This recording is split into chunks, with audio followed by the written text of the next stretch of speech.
Welcome to Pigskins and Pageantry, a podcast dedicated to all things SEC football. My name is Wes, and I'd like to invite you to join me, Jesse, and Matt each week as we discuss last week's games, news from around the league, the big games this weekend, and more.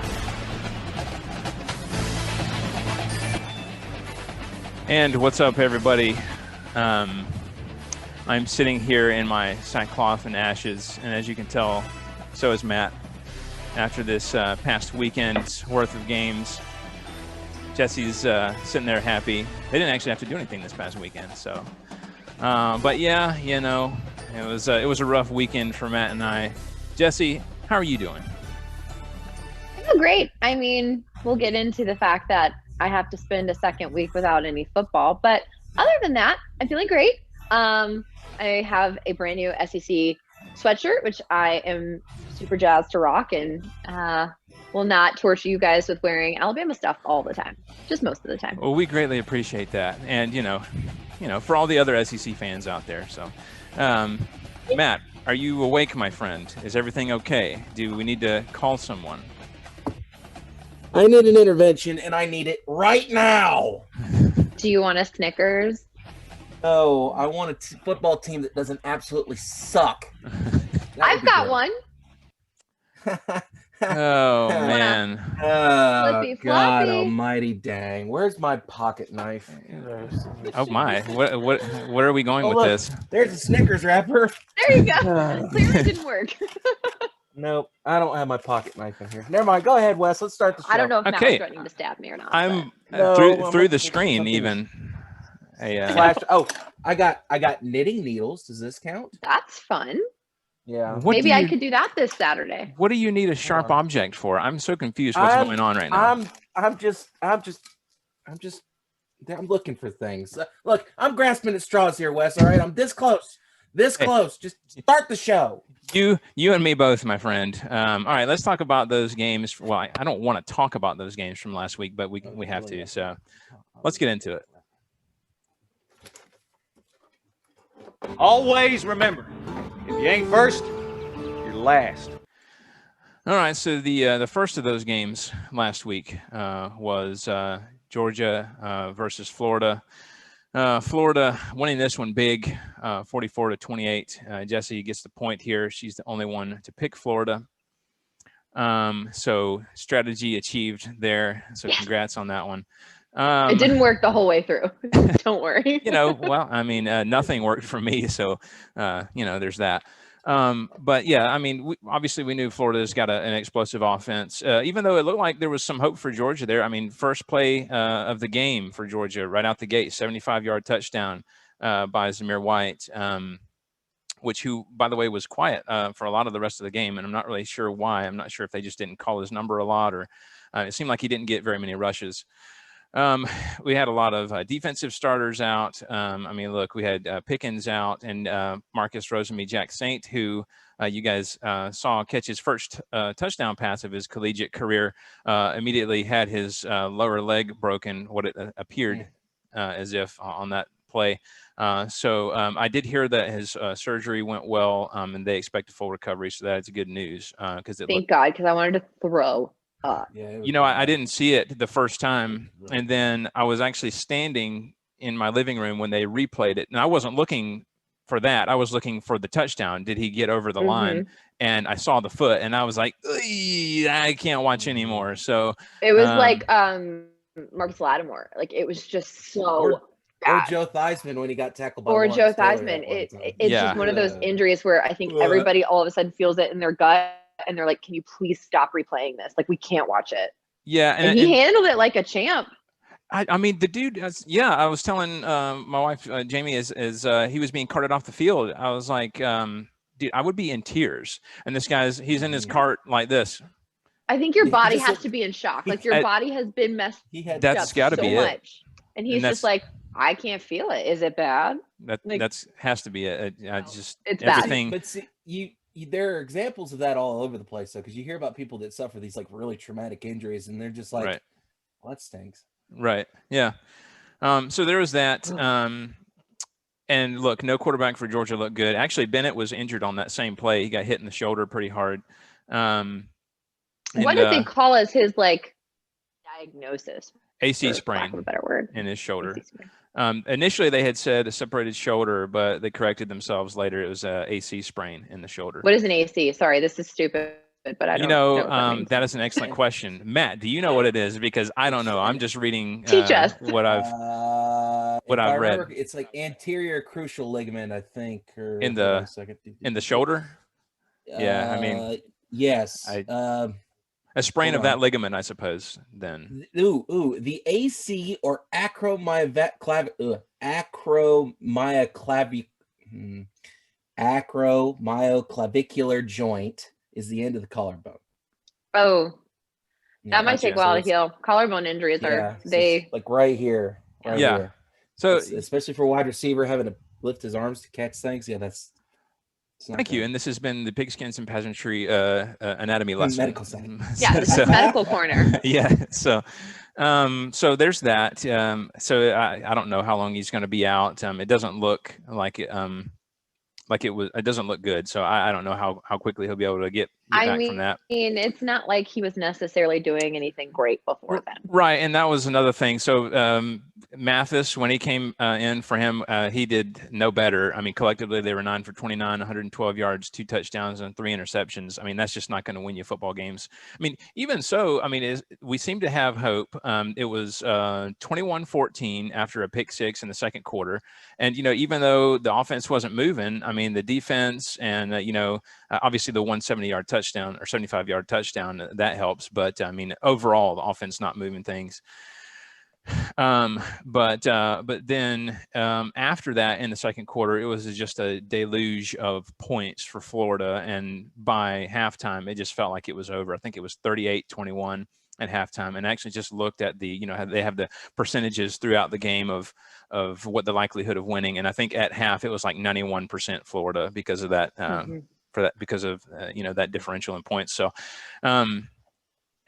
still, I mean, at the end of the game, it felt like we had a chance because there was a gift. I don't know if you guys saw this. There was a gift pick six late in the game where Trask just basically placed it in this guy's hands. I don't remember his name, and even if I did, I wouldn't want to throw him under the bus, but it was just right in the defensive back's hands and with nothing but green in front of him. And he dropped it. So, I mean, that would have put us within 6 in the fourth quarter, and with a decent amount of time left in the fourth quarter. So even as poorly as we played, we still had a chance to come back. But that was just kind of, par for how things were going in the game. You had an opportunity and couldn't close the deal. So,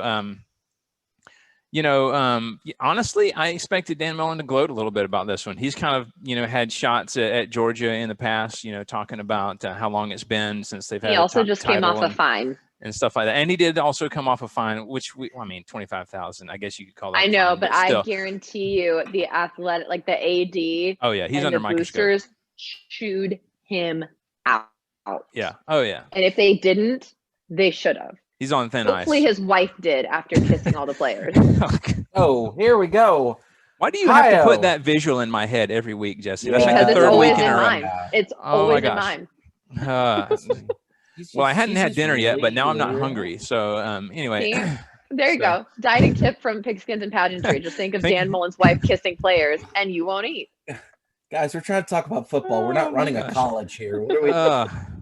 Good grief. Anyway, so he didn't gloat. He actually kind of downplayed things. He's like, look, we're going to celebrate tonight, and then we're going to get ready for Arkansas. And then he even kind of downplayed things when they were asking him, is this changing of the guard? Are you guys, the beast in the East now? And he kind of shied away from that. So, and you know what? It is what it is. They have an incredible offense. I don't even know if with those starters, how we do on defense. We gave up a lot, but certainly those starters out didn't help. But overall, kudos to Florida. We'll see how they represent the East. Presumably, obviously, anything could happen. But looking at the remainder of the schedule, they'd have to drop 2 more in order for us to go. So I don't see that happening. So anyway, obviously I've shared a lot, but Matt, let's start with you on Florida. What were your thoughts on this game and just kind of how Florida's rolling along right now? I legit was expecting this one to be closer. And granted, 44-28 is not a complete nuke, but was really shocked at how bad Georgia's defense looked. Now, granted, we can probably chalk that up to the fact that they have how many starters out now, Wes?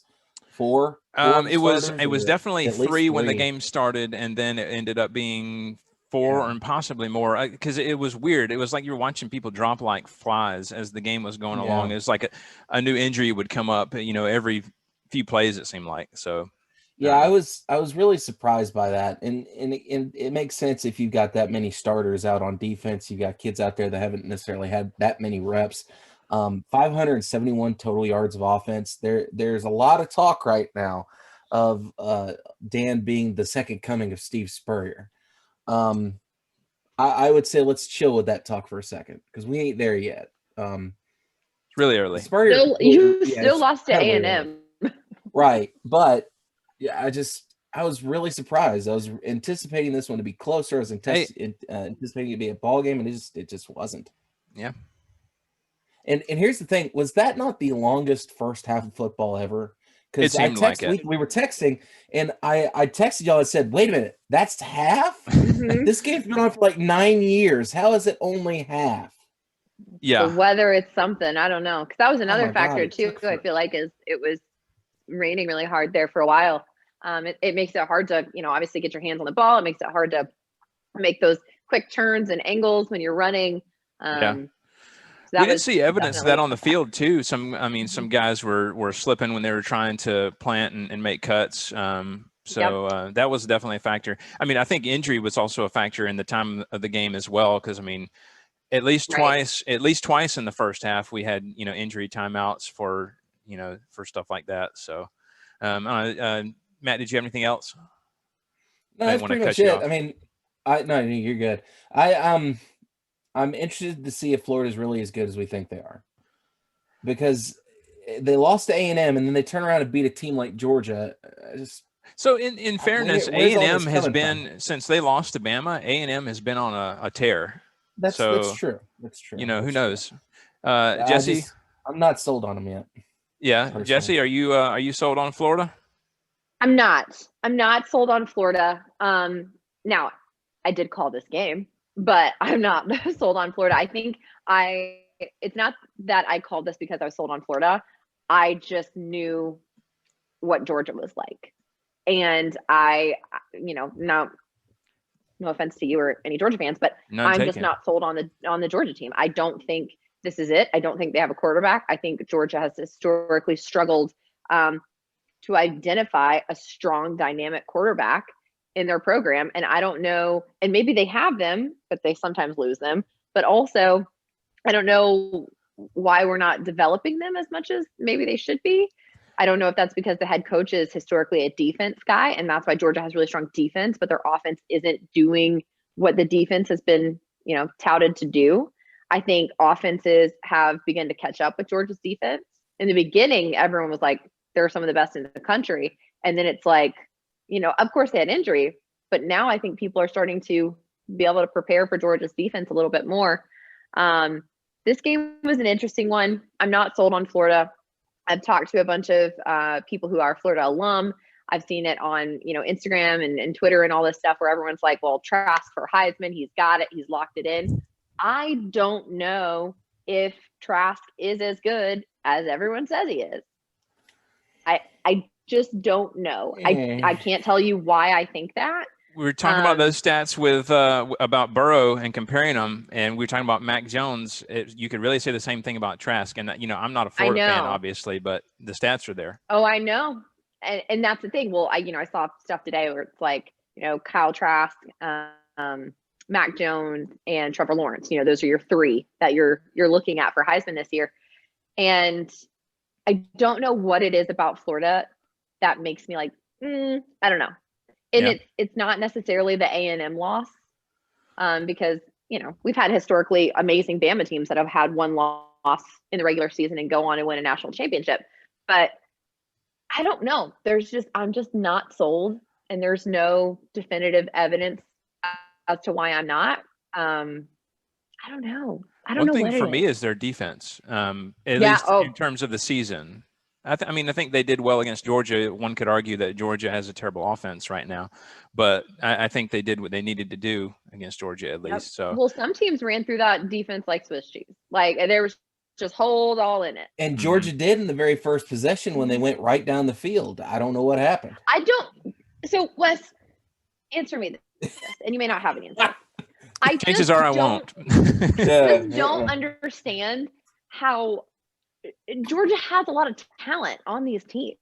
They do. It's not like they don't. They recruit well. What are they doing to them when they get there? Well, so I mean, the running backs traditionally have been good year in and year out, and I think there's evidence of that. No matter who's there, whether it be Nick Chubb, Sony Michel, Todd Gurley, take your pick in the last 8 or 10 years, maybe. I mean, even longer. I mean, you could whatever. Yeah. But, absolutely. I mean, we have had elite quarterbacks over the years. Matt Stafford. I would even say Aaron Murray. I mean, the dude has a ton of SEC records. And when he played, I got to interview him once. Fun fact. Yeah, it seems like a super cool guy. He was short though. Yeah. I say short for a quarterback. I mean, I do remember that. I think he was like 6 foot even, I think, or something like that. In shoes. Yeah. So there was him and I'm sorry, Joe Cox, definitely elite quarterback. I'm sorry. Vern's favorite quarterback. Don't forget about Joe Tereshinski III. Matt, that should be he should be your favorite quarterback, because that was the game when we were leading Tennessee by like 3 or 4 touchdowns, and then just the meltdown after halftime. Tennessee came back and beat us. I was there for that, so enjoy that. Is that the Dobnell boot? No. This has been like, that was way back. This was like 12, 13 years ago, maybe even more, maybe like a 05. I'm not sure. Oof, man, and that was they blocked a punt in the end zone and recovered it for a touchdown, and that was part of the meltdown. Anyway, not trying to get caught up in old games, but yeah, I mean, we've had the talent there, but it's not been consistent. And this year it was just a cluster when it comes to the quarterback position. I mean, you had Jamie Newman leaving, of course. Mm-hmm. Mathis, who I think is talented, but is just not ready for the spotlight, because by all indications in practice, he's been great.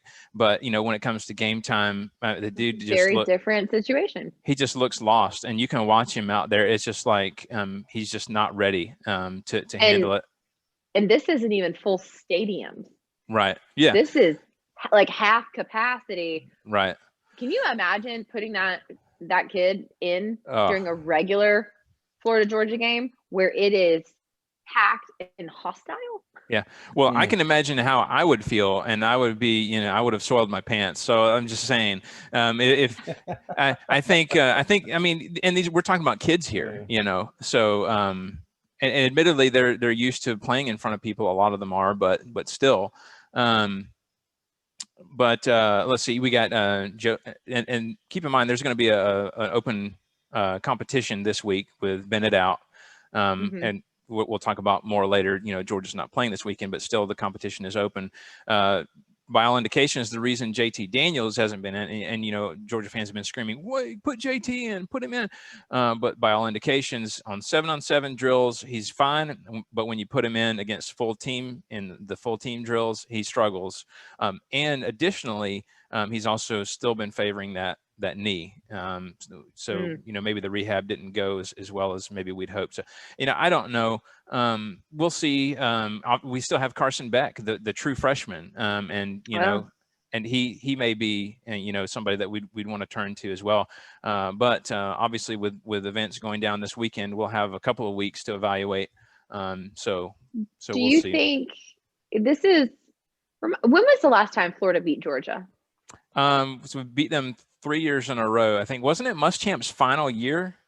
I think so. Yeah. So I think it was Muschamp's final year, because weren't we making a joke like that was going to save his job or something like that? Something like that. It's been a few years. I don't remember. I think it's basically been 4 years, I think. So, because I hear, we're all from Georgia, and yeah. I'm not there right now, but I hear it.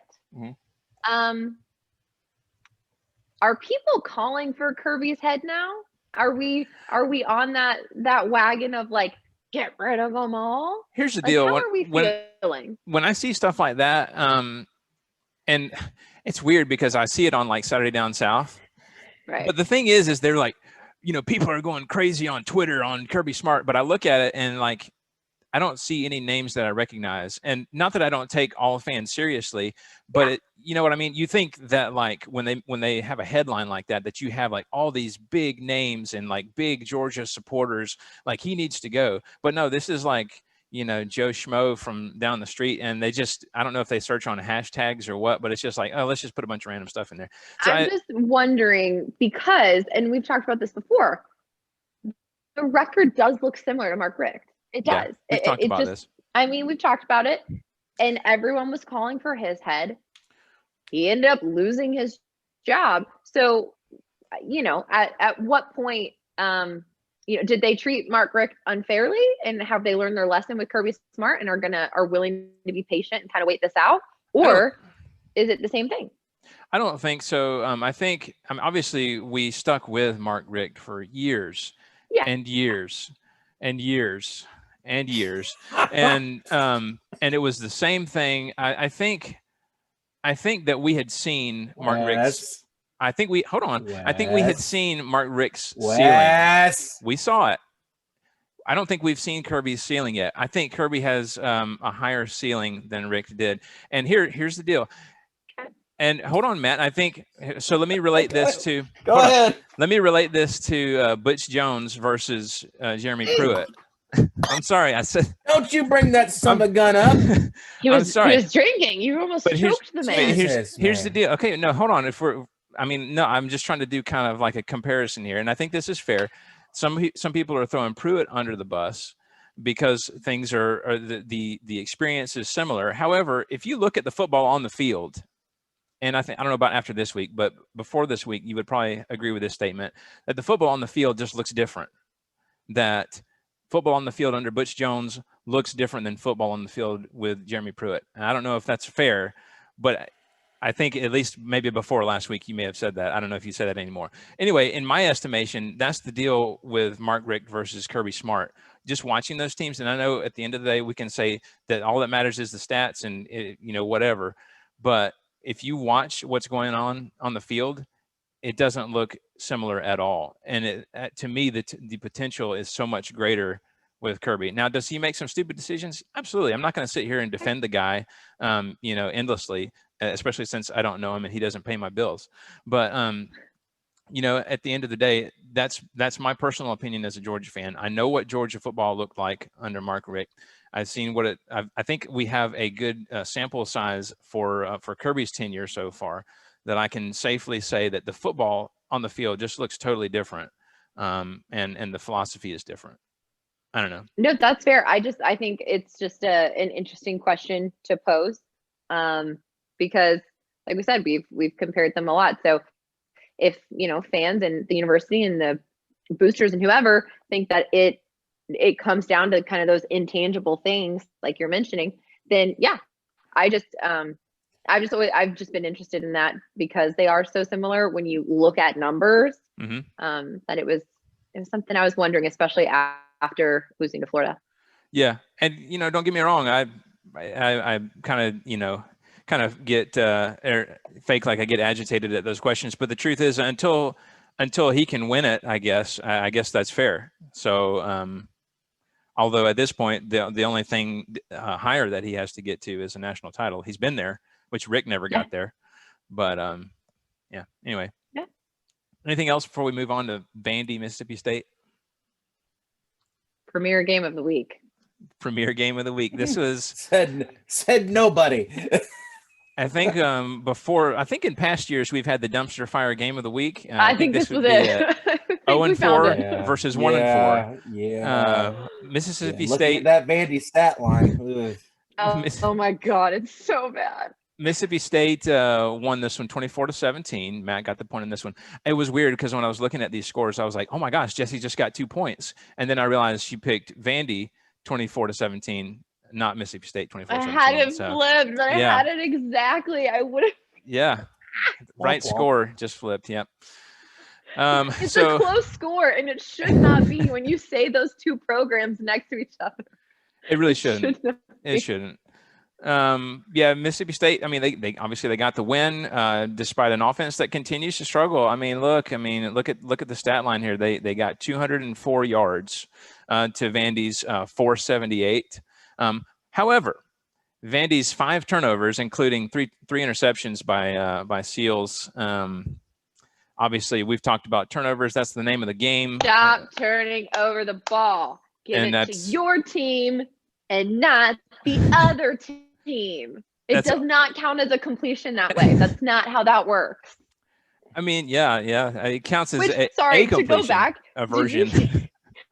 Did you hear in the Florida-Georgia game when the announcer, I forget which one it was, but he was like, he's had 6 completions. Well, one of them was an interception. I'm like, that doesn't count. Doesn't count. That's an interception. Maybe he was trying to be funny. Yeah. I mean, so Rogers from Mississippi State, he completed the ball 35 times, but only for 226, which tells me a lot of it is just like little short passes, taking what the defense gives him. And their leading rusher Marks with 10 yards. Now, admittedly, he did have a touchdown, but I mean, as far as the yardage, I mean, that's their leading rusher, 6 carries for 10 yards. Obviously, Leach is doing the air raid. I get it. But like we said in the past, I think he's got to come up with a mix between the two now until he gets the people in place who can do it. I think he's got to do that mix. So I just stated that Vandy's moved the ball really well in this game, but ultimately the turnovers killed them. Jesse, I want to start with you this time. What were your thoughts on this and kind of this dumpster fire of a game? Yes. I think, again, looking at that stat line, Mike Leach has got to flip it and reverse it because you can't force something to happen. She's just not that into you, bro. Like, stop with this right now. And you pulled the Missy Elliott reference. So. Yeah. Get your own guys in there. Work with kids that want to do the air raid offense because these kids are having something forced on them that they did not sign up for. We've talked about it. It's not working. You only put up 24 points against Vanderbilt. Okay? Gave up 478 yards. Yeah, you gave up 478 yards and let them score 17 points on you. Vanderbilt. That is with 5 turnovers. Yeah. 5. They gave you the ball back 5 extra times. And really? So that's a problem. And I know we'll address other things with Mike Leach in a minute, but that is a problem. I think the true testament of a great coach, one of them, is their adaptability. And I just don't think Mike Leach is adapting well. And if he doesn't, those Mississippi fans are not going to respond well. They probably aren't going to respond well to him anyways, but we'll get to that. Yeah. Vanderbilt. Let's bring it in. Let's huddle. I mean, what Let's we're have seeing a moment together. Yeah. Because I think maybe Vanderbilt, it's time to just, let's focus on our studies. Let's study for the MCAT, the LSAT. Let's study for the GRE. No, whatever we need to do, the GMAT, all of those. Because I don't think football is in your future. And I hate that for you. But Nashville's a great place, though. It's a great place. Nashville is a great place. They have It's a great place. Go get some guitar lessons. I'm sure there are tons of starving musicians that would love to teach you. And maybe your time is better spent there. We really need music for. They're pretty good at baseball. Jesse's too. Life lessons. Yeah, their basketball team's not awful. Hella good at baseball. Stand to be sponsored. Yeah, there you go. So See Vanderbilt alum? Mm-hmm. Hold on a minute. I have to cancel that order on the Braves fan shop. Hold on 2 seconds. Oh wow. I mean, okay, good. Didn't know that's how you felt about Vandy. So. Listen, there are a couple teams on this planet that I will not support in any way, shape, or form, and that's the University of Georgia, that University of Florida, the University of Vanderbilt, and then probably Ohio State. I get it, in-state rival. I forget that they're like an in-state rival for you because I don't think of them as a rival to anybody in It's football. true. Well, they beat us a couple years ago. They let us know that they're our rival. I remember that. I do remember Say that. they're- But that's the thing. It's so weird. They can like pull They surprise some something people out of the sometimes. hat. Yeah. Well, they surprised Georgia They sometimes. did, and they have. Have But they surprised Vanderbilt, or excuse me, have they surprised Alabama lately? no, do you remember a couple years ago when they were like, they won one game and they're like, we want Bama? No, and they then were we, like, 3-0, right? wrecked them. We I that was remember one of our, oh my gosh, this brings back memories. That was one of our first shows that we ever recorded, and it was right after that, and they were like 3-0. And remember, they played that guy. I don't even remember what his name They was, made but a music video. he was like, Alabama, you're next, and it wasn't even threatening the way he said it. It was like, Alabama, you're next, and then they just got smoked. So Yeah, and they made a music video. Do we Yeah. remember that? Yes, I do. They I did. do. They did. It was They bad. did. I do. It was yeah. bad. Maybe focus more on doing more of that. Channel Yeah. your creativity. I will give Vandy credit. They have some really interesting videos. What was the oh gosh, what was the thing you shared with us last year? It was the Rush video. Was that what it was? That they had It made, was something. or it was something like that, and it was just off the wall, and just like, Yep. you're like, are you serious? Listeners, if you're bored one day, just like Google Vanderbilt football videos, and I'm sure you'll find what we're talking about. Yeah. In the did he just say that department? Mike Leach said in his Monday press conference he believes that he contracted COVID at a sports symposium in Boston before it was known that the pandemic would be as widespread as it has become. Leach said he felt sick a few days after speaking on the panel at the symposium, which was at the MIT Sloan Sports Analytics Conference. He said that he was not tested because it was impossible to find a test, and he also said he didn't think the test would be reliable. So that's interesting. And then on Saturday, He just like said that he was just volunteering and that for well, fun. obviously with everything as we'll get into in a moment, they were talking about COVID, and that was while they were on the subject. He was like, actually, I think I had it. And then Saturday, after their poor performance, he ripped his players after the win for playing timid, among other things.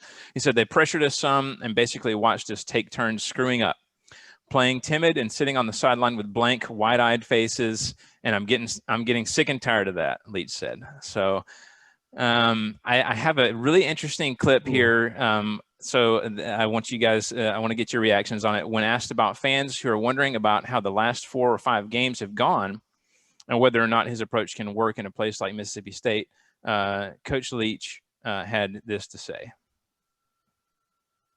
Well, I mean, every job that I've ever had, all I promised was to give my very best, and they've certainly gotten that. And so, but I get a kick out of, fans feel like they're upset about something.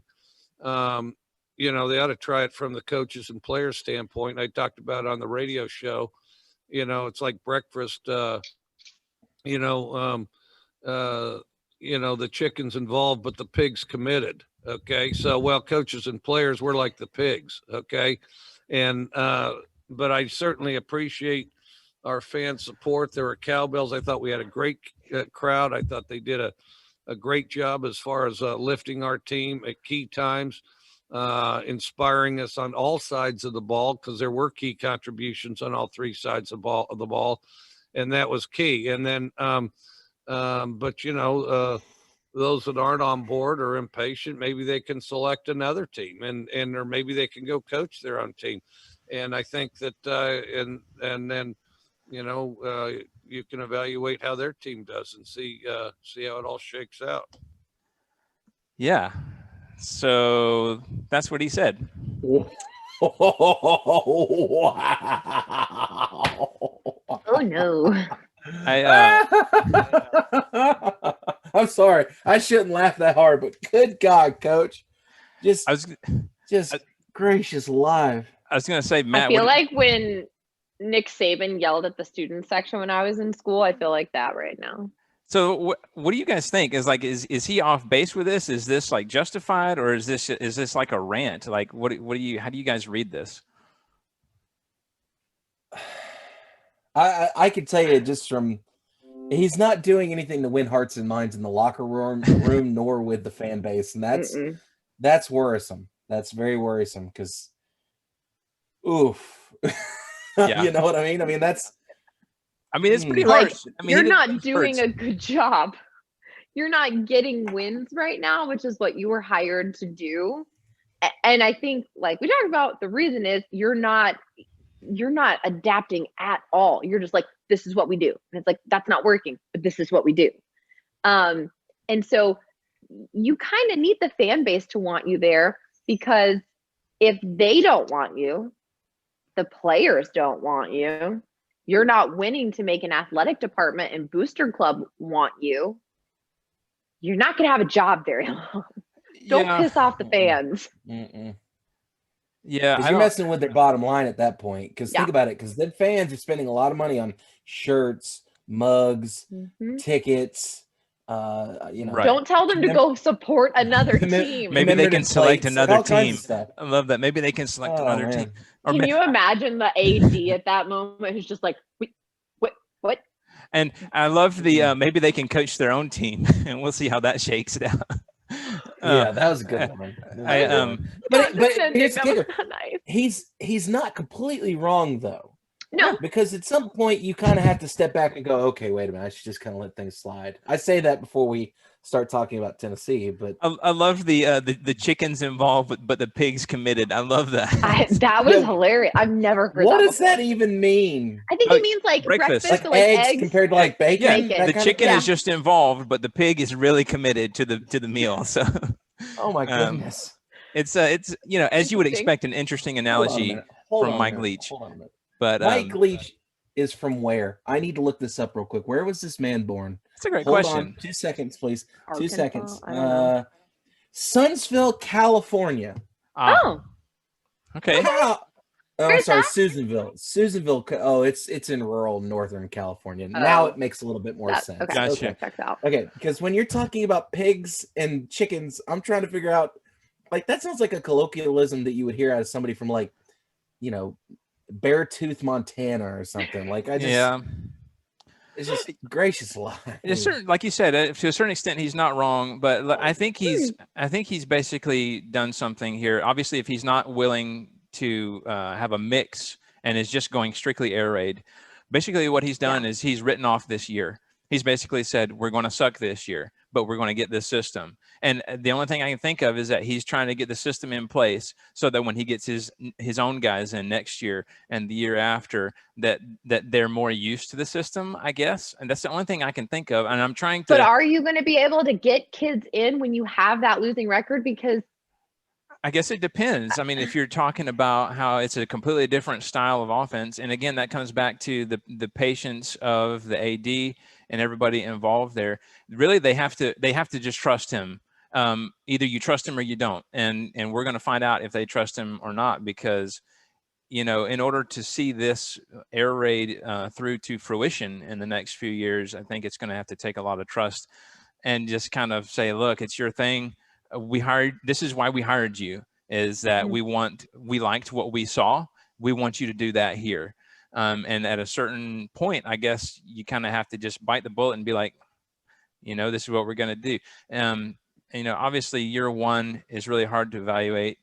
We'll find out more in the next couple of years, but it is kind of interesting, his just kind of screw you mentality, which I would expect no less.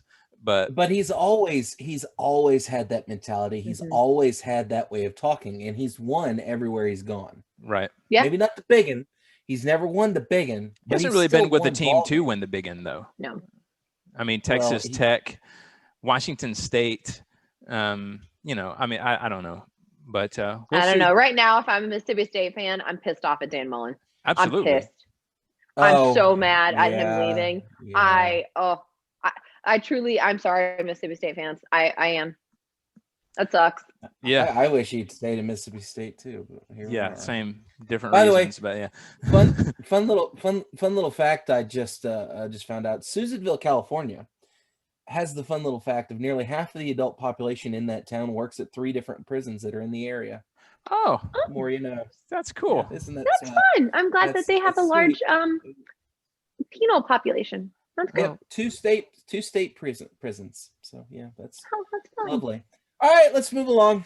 Okay. Okay, well, moving. I figured you guys would get a kick out of that clip. I know I was greatly entertained. So I just, well, Man. man, I can't imagine that AD, that poor athletic, its gut probably went. "Ugh." Just, I guarantee you, Mike Leach was it on Monday morning was like in the PR office for the athletic department. I promise you. Probably. All right, next we have number 7, Texas A&M at South Carolina. A&M winning this one handily, 48-3. Matt, you got the point in this one. This one is just embarrassing in every facet. I mean, South Carolina had 150 total yards in this game to A&M's 530. They turned the ball over twice with Hill's 2 interceptions. The time of possession, I mean, 20 minutes or 21 minutes for South Carolina to A&M's 38 or almost 39. And then 26 first downs for A&M to South Carolina's 9. And this is, I mean, I don't know. I'm conflicted thinking about this because, like, obviously this was painful to watch. And Matt, you even texted me during this game. You were like, dude, this South Carolina offense is just like painful to just even watch on a television screen, which begs the question, like, obviously they went out and they got Mike Bobo, who I have interesting feelings about and, not been impressed by. Do you think that this is a Muschamp thing or is this a coordinator thing? Does he just need to go out? We've seen Sam Pittman turn Arkansas into a success with, obviously I think he's talented, but I think more so it's the coordinators he's had around him that have really turned that place around. Do you think Muschamp needs to do something like that? Is this like what's going on? Matt, I want to start with you first on this one. Get your thoughts on South Carolina's woes. Look, I don't even know where you begin to unravel this onion because Carolina's offense is anemic. It's just awful. It's terrible. Like listen to this stat line. Sorry. Colin Hill, who started the game for South Carolina, in that game went 8 for 21 for 66 total yards, 2 interceptions, a QB rating of 13.3. Ouch. What are we even lucky number doing? 13. Oh my God. Like here's the kicker. One of the other quarterbacks that played through one pass had a higher QB rating of 14.4. Like, it's just like, what are we even doing at this point? Like, here's the kicker. I don't know if this is necessarily a Mike Bobo thing, but it's just this offense is atrocious. It's just awful. Like, the leading rusher had 39 total yards for Carolina. His longest run was 28.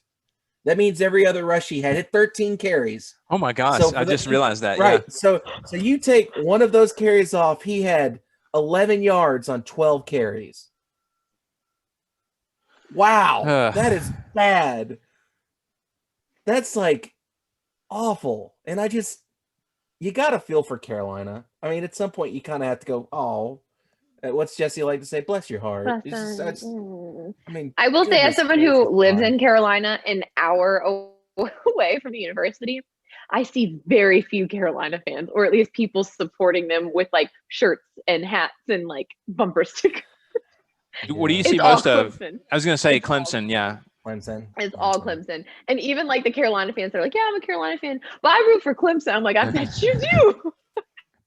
It's my secondary team. It's my backup team. My backup team. Yeah, you might as well just find like a peewee football team here to root for, because they might be more interesting and like less heartbreaking. This is bad, y'all.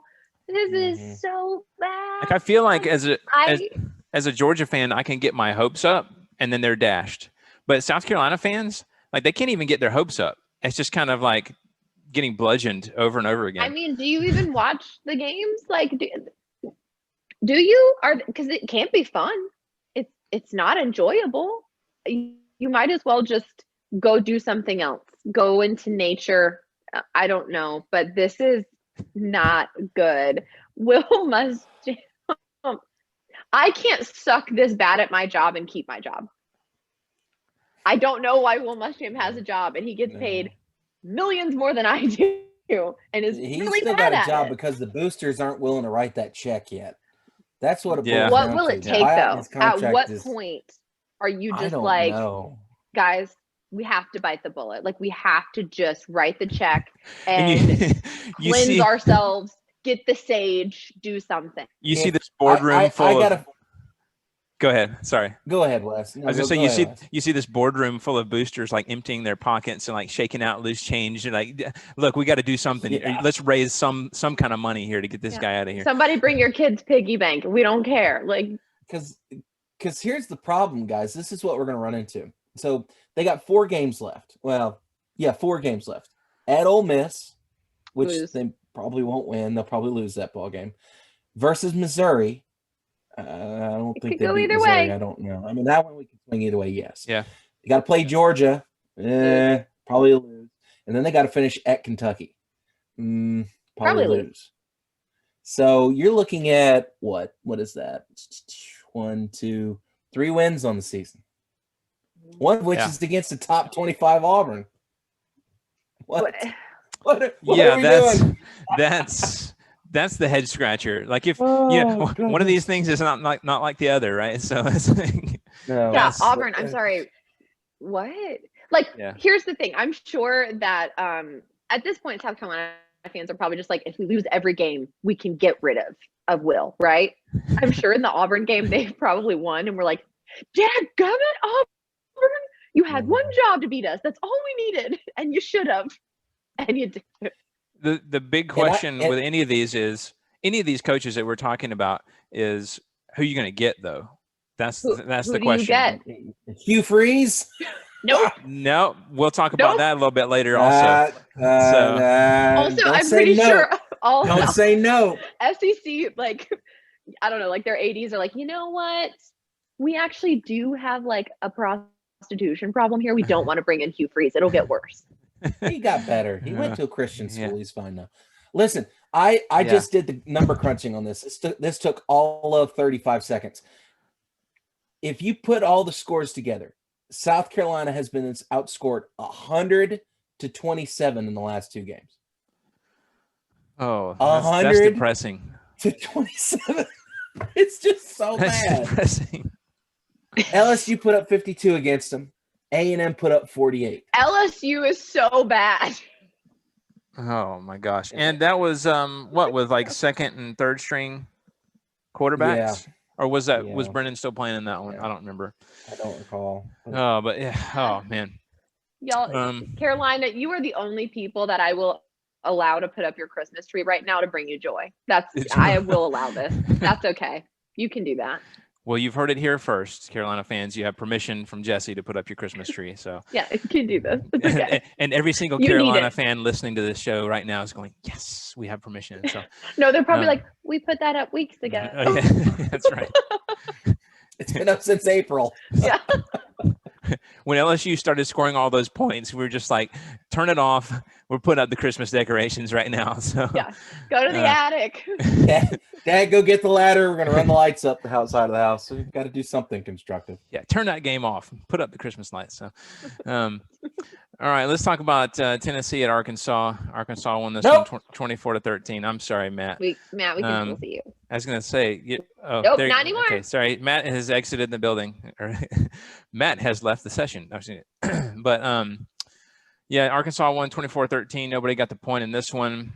Garantano exits the game in the fourth quarter with a head injury, which I'm curious what the results of that was afterwards.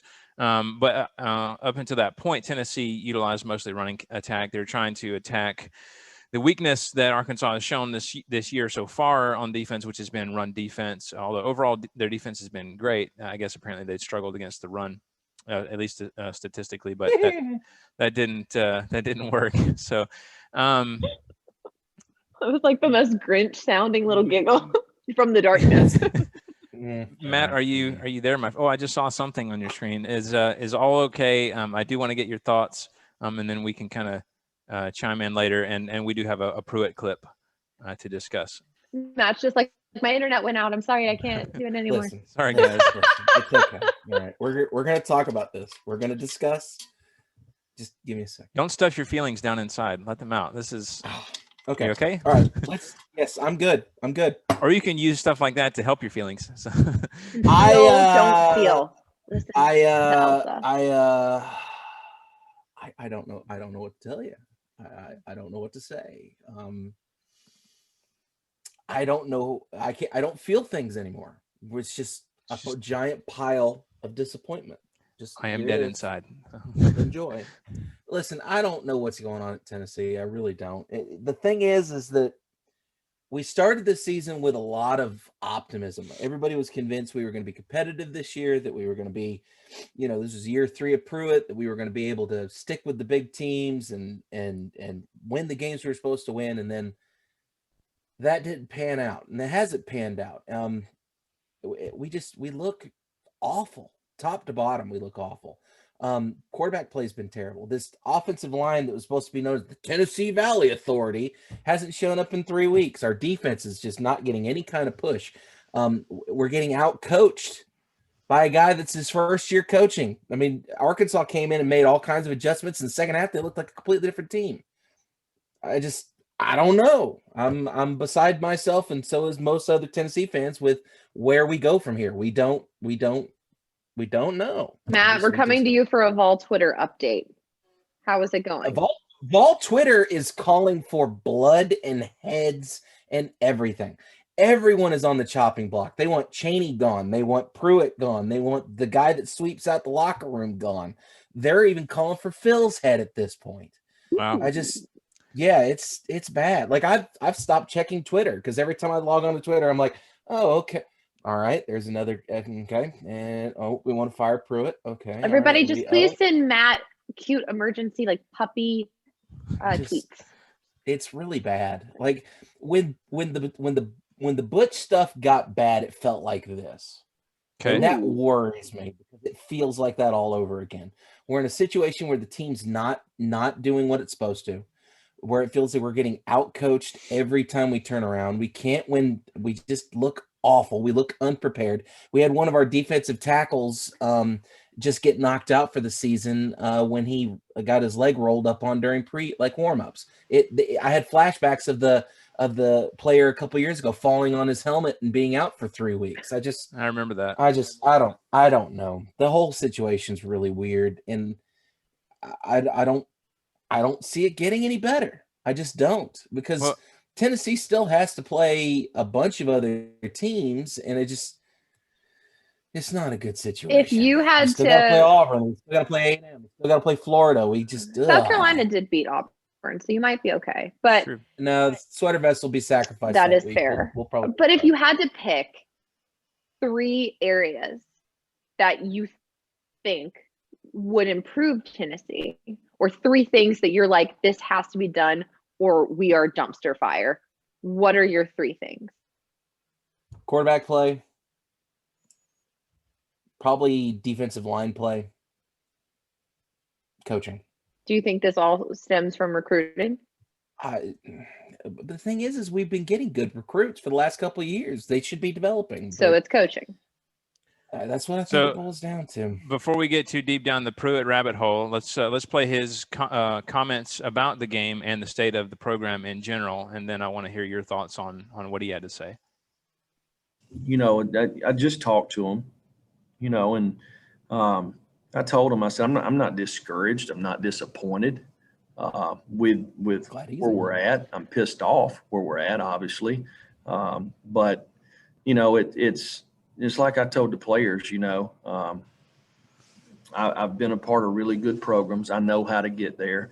And we have to learn to play at a higher level on Saturdays. So when I got the tight end to the flat, I got to take the tight end to the flat. Okay. When we're playing 2 trap and they throw a ball out in the flat, they shouldn't be able to catch the ball. If I'm supposed to poach on the backside on a post, we've got to be there. If I got 4 and first crosser, I've got to be there. Just the execution part is not where it's at, which is my fault. It's not the players. It's my fault. And we've got to work hard to get them there, so, and the guys understand that. I really like the character of the people in our room. But we've got to be able to execute at a higher level if we want to finish the way we want to finish. Matt, when you hear comments like that, what are your thoughts? I mean, and I'm not trying to steer it any which way, that, you know, positive or negative, but just what are your reactions to that? And again, I'm conflicted. On one hand, I hear, man, I'm sorry, my throat's scratchy. I'm getting all verklempt here. Are you choking up? Are you okay? So I'm good. I'm good. I'm good. So I hear that, and part of me thinks, yes, okay, this is what I want to hear. But on the other side of that, I've got that PTSD from Botch, and it worries me. Now, I'm not saying that Coach Pruitt is Butch Jones. I'm not saying that in any way, shape, or form.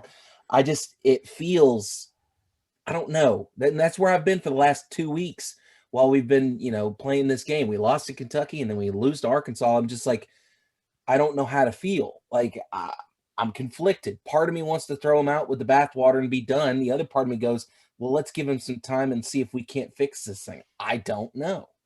And I feel like a lot of people are already hitting the panic button. They're already freaking out and saying, we've got to bring in somebody new. We've got to end this thing. We got to da-da-da-da-da-da. And it just, that can't be the way we do business. It can't be, because you're never going to get anywhere doing that, because the next poor sap that gets the job is going to look and go, oh, well, they went 4-8 their first year and he got all that crap. I don't want any part of that.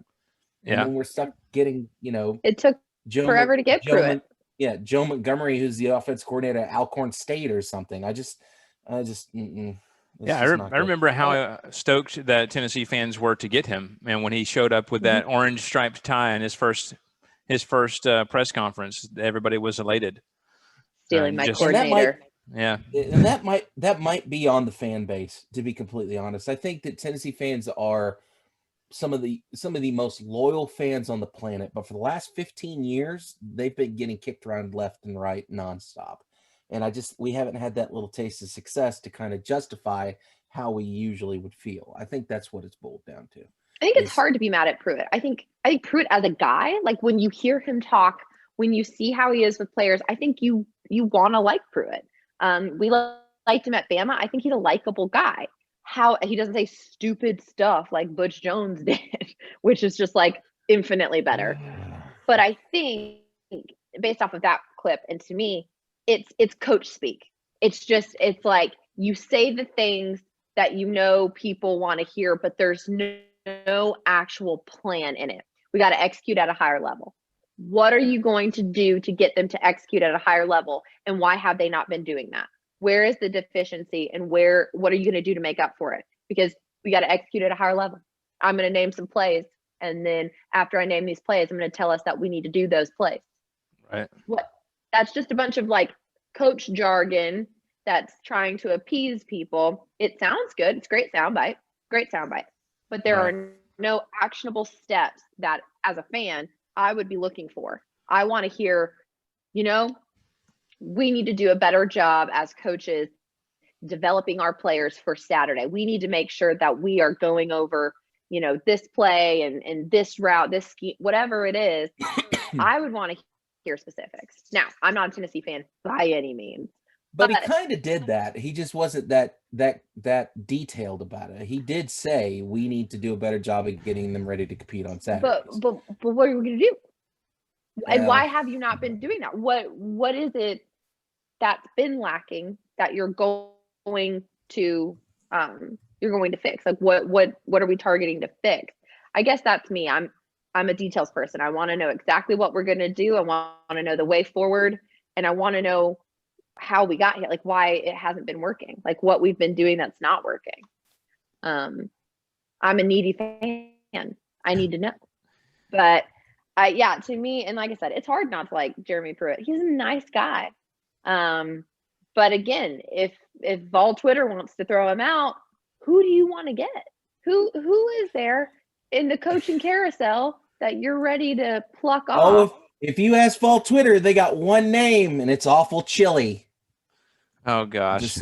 Really? Again. Listen. I have seen so many pro Hugh Freeze tweets over the last 2 weeks. I've seen Hugh Freeze's name bandied about. I've seen Dinkus out of Oklahoma. What's his name? I forget. Stoops. His name's back in the mix. I've been hearing that daggum Urban Meyer's name's being thrown around too. Like it's just that, I'm telling you, that's how crazy Tennessee fans are starting to get. We're willing to sell our souls in order to win football games. You are willing to bring back Urban. That's what I've been not. Now, granted, that may be just be an aberration. That may be just one or two. But I have. If you are one of the one or two of all Twitter fans that has said that, you need to go to the altar. Stop. I think when people are, obviously we've talked before about, okay, if you fire him, then who are you going to get? Automatically people in their minds go with like whoever the dream candidate would be. And it doesn't matter if there's 0% chance of that happening. You're just like in the moment, but Matt had a good point. Grasping at straws. You fire a guy after 3 seasons, or you're known for firing or for having really lofty expectations after not a lot of time. Nobody wants to go there. No, right. And that's the problem we ran into in this last coaching search. Exactly. Because they saw how things went sideways with they went down to talk to what's his name out of TCU. He said no thanks. We went to talk to Oklahoma State's head coach. No thanks. We went to talk to Mike Leach, and then that whole thing got thrown out. Thank God, hopefully. But and what coach in their right mind is going to pack their family up, move them all the way to a different state, slam them down, and make them go through that whole process, only to have to do it again in 2 or 3 more years because the team's not. It's just and Nick just what they go through was an anomaly. He is not the standard. He is not somebody. And what happened at Alabama in 2007 is not in 2008 and 2009 is not what you can grade everybody against. Because as an Alabama fan, I understand that will never happen again. Probably, it just won't. He is not somebody that you can just duplicate. And until fan bases, until athletic departments, teams understand that, everyone's going to constantly be on a coaching carousel and frustrated. Yeah. Yeah, and what the thing that I hate is that you mentioned families, Matt, and I know unfortunately a lot of times those are the ones who end up with bearing the brunt of things. These poor kids, they're made fun of in school. All because of just unrealistic expectations is what it boils down to, and just rabid fans, which we've all discussed on this show, doesn't represent most fan bases on the whole, but unfortunately those fringe elements are there, and it gives everybody a bad name.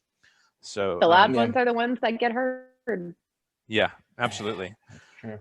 So, here's something else I want to point out to you guys is listen to this. These are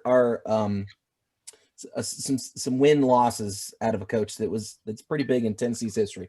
First season 4-7, second season 5-5, third season 7-5, fourth season 5-6, fifth season 8-4, sixth season 6-5.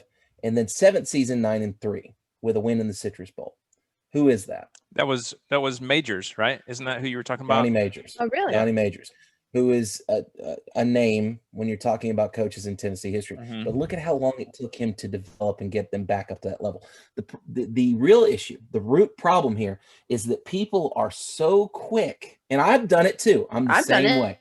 They're so quick. They're like, we can't win just 5-6 games every season. We've got to win at least 9 or 10. We got to be competing for the conference. We've got to win bowl games, all that stuff. That's not how it's supposed to work. You got to give it time to kind of build up, which is what we've forgotten how it works, because Saban came in 2007 and completely upset the apple cart. You don't give people time in the SEC anymore. You win at any means necessary as quickly as possible. Mm-hmm. Yeah. And that's the problem. If we want to look at somebody who's turning a program around quickly in the first year, Sam Pittman is doing that. I don't know what he's doing in the locker room. I don't know. I am super surprised, as I think most of us are. He's doing a really great job in Fayetteville. And that is not something, like, we talk about all the things wrong with Tennessee right now, but I think, we're doing a disservice if we don't talk about the good things that Arkansas is doing and what's working in the coaching of Sam Pittman, because it's unexpected and impressive. Yeah. And like you said, credit where credit is due. All All right, so that gets our current pick'em standings at I've got 13. Matt has caught me. He is at 13 as well. Hey, And Jesse is at 8. So if I would have switched that daggum bandy score, I would have been at like 9 or 10. You'd be at 10. 12. Well, yeah, yes. Oh, yeah. That's right. So I had it exactly right. You did. Man, just so close. Yeah, so far. But you let me down, Vandy. That's right. And I mean, they had the yards to do it. They just turned the ball over 5 times. So, oh man. So, anyway, all right. So let's get into the news of the week. Here's the news. All right. So we actually have a lot of news this week because this has been an insane week. So first of all, let's start off with the usual stuff. The AP poll: number 1 Bama, number 5 Texas A&M, number 6 Florida, and number 12 Georgia, and number 24 Auburn. That gets Bama to number 1, which extends their streak to is it 13 years, Jesse? Am I right? Where they've in a row where they've been number 1, or is it 12 or 13? It wouldn't be. Wasn't it maybe God, it's 12? I don't know. It's probably at 2009. Oh, is it only that? Is it 11 then? Okay, I remember it's a streak. It's 11 but I didn't or 12. Remember what the number was. It's a streak. Suffice it to say, it's a really impressive streak. So, anyway, yeah, I feel the same way. Decade or more. God, I can't, Jesse. I can't wait until y'all are mediocre again. I really just can't wait for it. It's gonna be so much fun. It's gonna be like 10 years from now. I'm going to be talking so much crap when it finally happens. It's going to be even so longer. great. All of us are going to be old and, creaking around going, remember back when Alabama used to be good? 4-8 this year. I was on a virtual conference yesterday, and it was mostly people out of the Midwest. And of course, most of them went to Big Ten schools. They're talking about, Michigan and Wisconsin and Illinois and all this stuff, and we're talking about football, and I was like, well, because one guy was like, yeah, Michigan, people don't like me talking about myself, and I was like, I went to Alabama, people really don't like me talking about it. He was like, well, I mean, and I was like, bro, I got 3 natties in 5 years there, and he goes, oh yeah, we don't want to talk to you. I was like, fair enough. I'm gonna go on mute now. Oh man, yeah. So I get it. I know it's really annoying. I get it. No, but we're back at number 1. Yeah. I mean, I talked about it before. What was it going to take? It took a loss from Clemson. Oh, Wes, wait, hold on. Start over. Do the whole bit again. I missed something. What am I supposed to Just start over?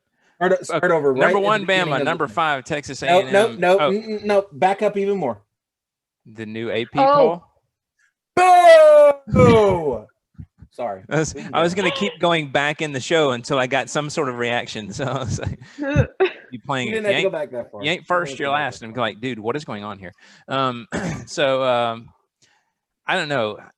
One interesting thing, I don't know, Texas A&M at number 5 and Florida at number 6. That's wrong. After Florida beats Georgia, I mean, fairly handily, to only have them at 6 and A&M at 5. Not sure if I agree with that. And look, I'm not dissing A&M at all, but I'm not discrediting A&M. I'm more impressed with Florida is what I mean by that. I would agree with that. I would agree. I don't know. I guess it's only because A&M beat Florida, and if you carry I get that. But again, it's I'm not thinking of it as what happened further back. I'm thinking about how things are right now. What do you think? I agree. I don't think A&M should be that high. Yeah, absolutely. And that's not me just hating Jimbo Fisher. I don't think they're a number 5 team. Anything to you, Jesse? You realize that, right? Like all this hatred that you have for Jimbo is completely not necessary. It may be irrational, but I'm owning it. I'd like to trace it back to where your hatred for Jimbo began. Where did that begin? Do you? Jameis Winston, FSU. Okay, I was, at such and such date, my hatred for Jimbo Fisher began. We need to do a skit where Jesse's laying on one of those couches and me and you sitting there with notepads going, so tell us about your childhood. Yes, Jimbo Fisher because why? He reminds you of your father. Very good. Please tell me more. Are all psychiatrists German? I'm so confused. It's Freud, thank you. God. Oh, help me, I yes, couldn't yes. remember. Okay. Yes. I get it. All right. Anybody, any other thoughts on the AP? Now that we've dived down that fun, whatever. I just love that they're like, Yes. let's put Auburn at 24. Just Yeah, stick them in there. Well, I mean, Okay. the last 15 and beyond, you can kind of just toss them all in a bag and shake them up and put them out there, right? So, Hold on a second, Wes. Before we press on, where'd it go? Hold on. Wait, 2 seconds. waiting. Did you happen to see? Is this the right one? May not be the right one. No, this is the Who are right you one. talking about? I thought Tennessee had gotten a vote in the AP poll. Did they? I don't know. I didn't see. I'm sorry. In my research for the show, I didn't research votes. My bad. I remember seeing it and thinking, oh dear God, who is that one person? Are they just trolling us or trying to be funny? Because maybe it was last week. Maybe it was last week, but maybe it's at some a Tennessee point alum. We got one. There we go. It might be. But yeah, interesting. Always an interesting conversation when it comes to the AP. Next up, we had quarterback Jamie Newman, who we've already talked about on the show, who opted out at Georgia. He's accepted an invite to the Senior Bowl, which begs the question. Is that even going to happen? Begs the question: is he going to wear a Georgia helmet? Is he going to wear? Better not. I mean, he's going to do what Mike Leach suggested: make his own team and then wear their helmet. He's going to wear the Jamie Newman team. I'm so confused by this. He's like, okay, don't get me wrong. 2020 has been so crazy. I'm not going to fault anyone for being safe and doing what they feel is best for themselves and their family. That's priority number one. But to opt out, and then this reeks of just, oh crap, I'm not playing. Nobody's noticing me. I need to get myself out there. I'm going to accept this invite to the Senior Bowl. And then, the last team he played for was Georgia. So presumably, is that the helmet he's going to wear? Can he go back and wear the Wake helmet? I don't understand what's going on. I think they give him a white helmet. I guess. Is that a thing for players who have just been invited but don't have a team? I don't even know if that's a thing. I don't know if that's happened. Yeah. Surely it has, but I don't know. Yeah. I don't know. I'm so conflicted on this. I don't hate the guy for doing what he feels is right for him. If you're going to the Senior Bowl as a Hail Mary to get into the NFL draft, you ain't getting an NFL draft. Why would you? You might as well just go to you can go to the combine, can't you? Yeah, go to the combine. You might as well just do that. Why would you take the risk of potentially getting injured in the Senior Bowl when you can just go to the combine? I feel like maybe it's like his mom is like, probably, and his mom's like, honey, we'd really love to see you on the field one more time. And then he's like, all right, Mom, I'll go. All right, what? Because it's right. He could get hurt. What's the point? Yeah, I don't know. I'm really confused about that one.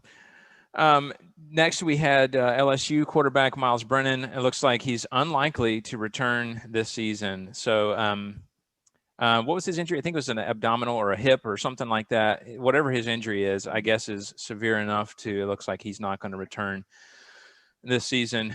So, I'm not sure if that's what kind of news that is for LSU fans. I guess, obviously he did decent, probably better than the quarterbacks have been doing now. But bless him. But also, I don't think it was going to hurt or help either way. Yeah, probably not with the way the defense has been playing. And then to your point earlier, Matt, about Hugh Freeze, Liberty has extended his deal through the 2026 season. Until you get a hold of them cell phone records. Hold on now. Let me tell you how this is about to play out. All right. Liberty's AD said, yeah, let's go ahead and lock him up through 2026. Hugh Freeze said, oh yeah, I'll be glad to sign this. Sure. But you watch the minute, the absolute second, one of them Divi 1 teams come around, one of them FBS teams come around and say, hey, coach, listen. Oh, yeah. We're not worried about what happened in the past. We're looking to win ball games. We'll give you your own cell phone plan. They're going to buy out that contract. I'm telling you right now, with the way he's managed to pull Liberty into what they did, they just beat a Virginia Tech team, which I don't think they've ever done. Are they still ranked? They were ranked before. They're actually in the AP poll. Liberty? Yeah, Liberty's still Whoa. ranked. When's the last time that happened? I've never seen it. But here's the kicker. Somebody's going to come and knocking. It may not be an SEC team. In fact, I hope it's not an SEC God, team because no. I don't know if I want that. Please no. Yeah. You know what? I just thought of the absolute worst case scenario. Mississippi State? Nope. Try again. Tennessee? Nope. Try again. Vanderbilt? I'm so confused. Who's on South the hot Carolina? seat, boys? Oh, South No. Carolina. Yeah. Do not put that man That in my would- state. No. Oh my God, that would be awful. That would be so bad. Oh no. Listen, I can't handle Dan Mullen at Florida, Kirby Smart at Georgia, Saban at Alabama, and Hugh Freeze in bloody South Carolina. That's awful. Suddenly the SEC Such a East isn't bad so down visor. anymore. Such a bad. Oh my God. Yeah. So anyway, we'll see what becomes of that. Obviously, they wanted to lock him up, as you said, but they're not going to be able to match a Division I paycheck. So we'll see what happens with that. And then in just crazy COVID news of the week, we've had 4 games canceled this weekend. The first one was Auburn at Mississippi State. That was supposed to be 4 p.m. on the SEC network, and it was postponed due to positive tests and subsequent quarantine of individuals within the MSU program. This action is consistent with SEC COVID-19 protocol. That game is tentatively rescheduled for December the 12th. So there's that.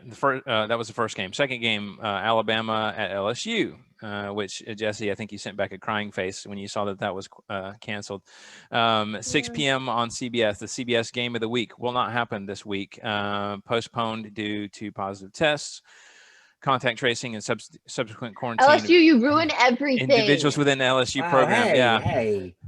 Come on. No makeup date has been has been scheduled because the possibility would be December the 19th. However, Alabama may have a prior engagement that day, the SEC championship. So we'll see. We'll see about that one if it happens. Which, I mean, it probably wouldn't have been epic, but historically an epic matchup. It's a shame to miss that one.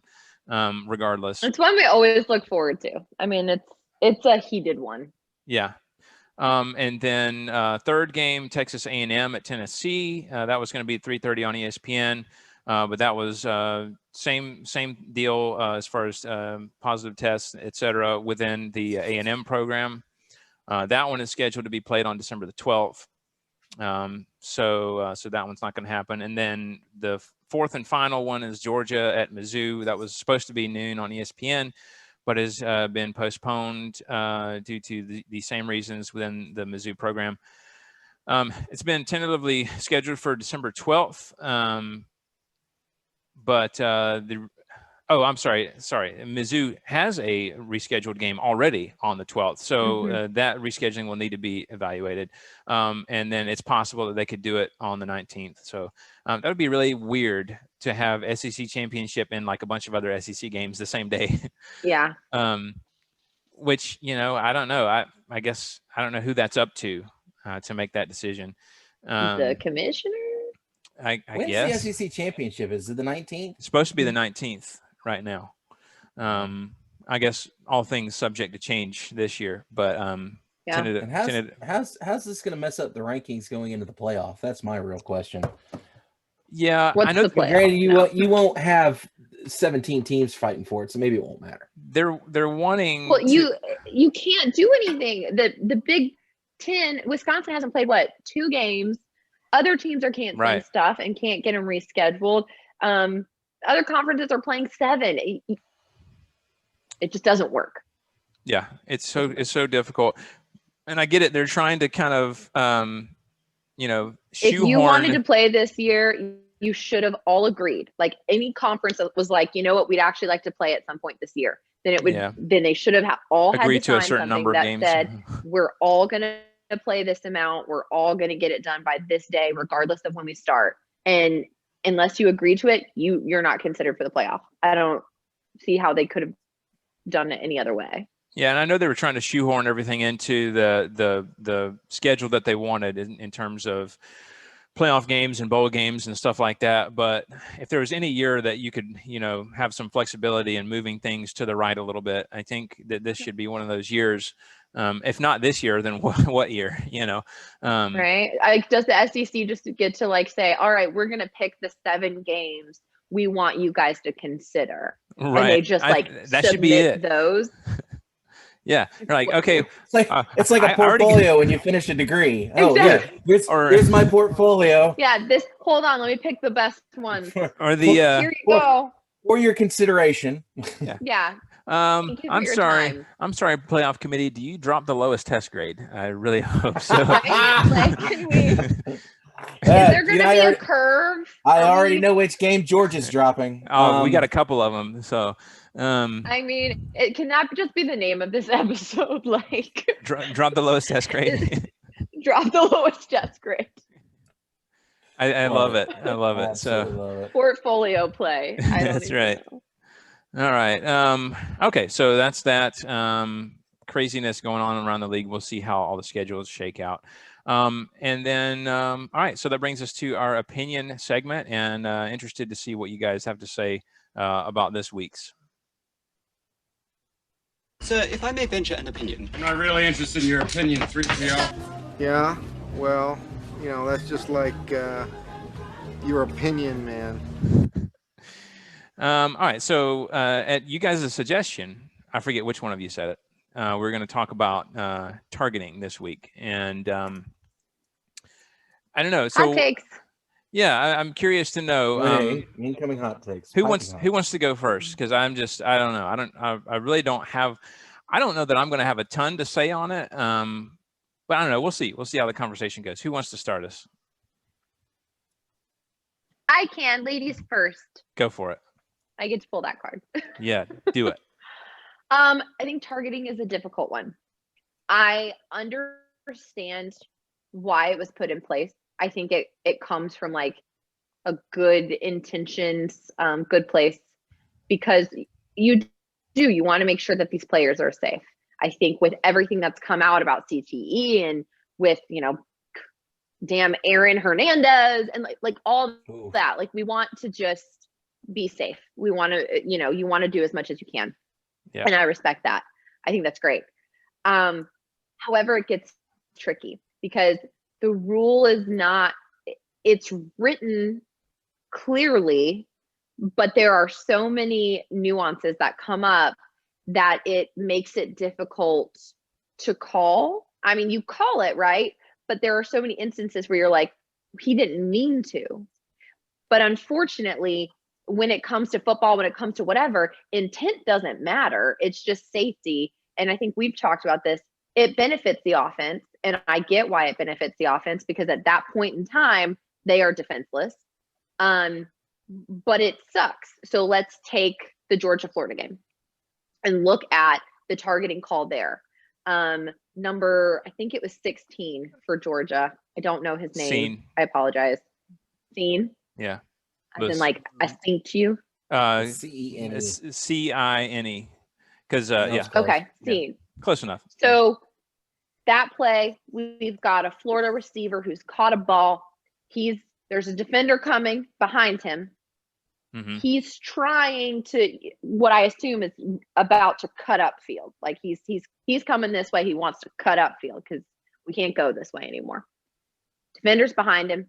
He starts to tackle him. He's about to. He's pushing him forward. Receiver's head goes down like this. Another defender comes in and he leads with the crown of his helmet. And now the defender that led with his helmet got the worst of it. That child came up and he did not know what planet he was. I think he's out this week. His helmet was gone. He should be. It would be very irresponsible of Georgia to put that young man in. His brain was rattled around. Yeah. You could just see it. Mm-hmm. And then, so he gets targeting. Naturally so. By book definition, it is targeting. He led with the crown of his helmet.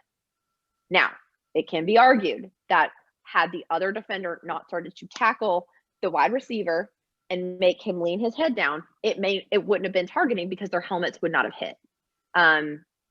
it just wouldn't have. And so it benefits the offense. That's a huge call. That guy is ejected anyways, even if he, could come back in. But it's tough because you want to protect these players, but you also can't put in the rule book caveat, because at that point you might as well just get rid of the rule. So I'm torn. I'm torn on targeting. I think it comes from a good place, but at the end of the day, it's one of those things that there are so many plays that get called for targeting that it's just stupid. And we all sit there and we're like, that's not targeting, but it kind of is. And then there's some plays that don't get called and we're like, well, if that other one was targeting, why is this not targeting? It's like, I don't know. I feel like it's the NCAA's obscenity thing, and the Supreme Court's like, I can't tell you what's obscene. I just know it when I see it. I think that's targeting. Right? Like they're like, I can't tell you why that's not it, but this is it. And I just know it because I saw it. Right. It's tough. I know that doesn't really answer the question, but it is. It's one of those tough things to call. Just like damn pass interference. I don't know. Yeah, well, thank goodness they review it now, and they didn't used to when they first introduced the rule. But we've been talking about this for, I haven't been doing a timer, but it's, it's been a decent while. And all the things that we're saying right now, the defender has to decide like that. And it's just like I said on Saturday when we were texting about it. I get the rule. I'm not opposed to the rule, but it's difficult. Like you just said, it definitely benefits the offense, and it's almost impossible for him to make that decision that quickly. Kirby talked about that play, and for the most part, he seemed comfortable with the way Scene did the tackle. I mean, don't get me wrong, it still would have been a vicious hit regardless of where. I mean, just because the speed that the two of them were headed at each other, but to your point earlier about the offensive guy moving, when you're leading, the helmet and the shoulder pads are really close to each other. And depending on how the offensive guy moves, you could hit him with the helmet, you could hit him with the shoulder pads, he could hit his helmet on your helmet. And honestly, where he was directed in the beginning, he was going to hit Pitts right in the chest. Then it's just natural. You can't, change the human reaction. But when you realize you're going to get hit, what's your first reaction? To kind of ball up, right? And that's what Pitts did. I don't even think he was balling up. I think he would have taken that hit. Yeah. I think if you look back, he was actually getting pushed from behind from the other Georgia defender. But my question is for you guys, because I've never been in a tackling drill. Like I mean, I've never played football personally. And even if I had, I don't think I would have been on the defense. So when you're learning tackling, what way how do they teach it in a way where you're not leading with your helmet? Does that make sense? I'll let Matt I'm just trying to understand how you teach it so that this doesn't happen. Well, the technique that that we're supposed to coach now is, it used to be back in the day, you're supposed to lead with the crown. You're supposed to lead with your helmet is what they used to say. But the idea is that you kind of you keep your head up, you keep it to the side. You're supposed to catch them here.